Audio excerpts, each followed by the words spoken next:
Hiya, Jason the Golf Principles here, and we're going to do part 2 of the Cleveland Cart. Now, behind the door, as they say, is the iron. Now, what you've done here, which is very clever, is they've got almost the perfect mix and match, if you want to look like that. You've got the altitude iron, which is that combo flow set. You've got the MT iron, which is forged face. These are all forged faces, by the way, with the cavity. And then behind that, you've got the TT iron, which is sort of a good player's combination, all forged. Now, what's really clever here is that you can take any one of these and split them up. So if you want the MT in sort of 4 or 5 and you want TTs down 6 to pitch, you can do that. Parallel tips, but this is massive. When you've traditionally in the past had fitting carts, Select Fit, TaylorMade, or whatever you want to call it, they've got this great big slug that's welded onto the bottom of the club. And whenever you tried that, that makes a swing weight go through the roof. It just doesn't feel like the club you're going to get.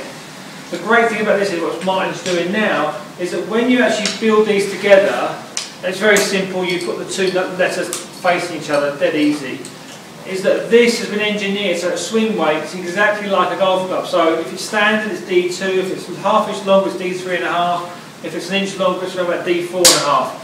That is unbelievable, right? That has cost fortunes. It doesn't sound a lot, but when you're fitting, I've always been an advocate of doing fixed goods, because I don't like the idea of having a little slug to tight this fitting cart's the same, right? You've got all this weight down the bottom, you're hitting the shaft, it is never going to feel the same as what a club is at a proper swing weight. This is the first time out there that you can actually hit it as a proper swing weight. Now that's crucial if you want to get the feel that you're going to buy.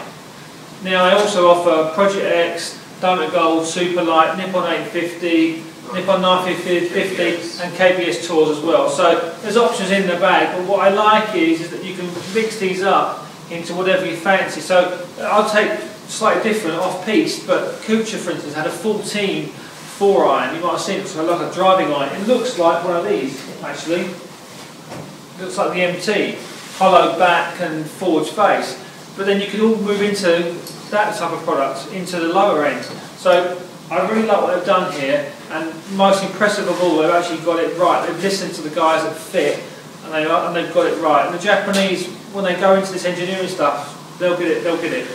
So interesting performance. Ball speed off the face is very strong as well. So although it's a forged face, you have got faster ball speed. So if you want a rocket blades type performance, but you want that feel, you can't get that without having a forged face. So that's what this is very good at. So at the price point, at the money, okay, it's not everything, but it makes a big difference. You get a lot of club here. So I think that could be one for the year.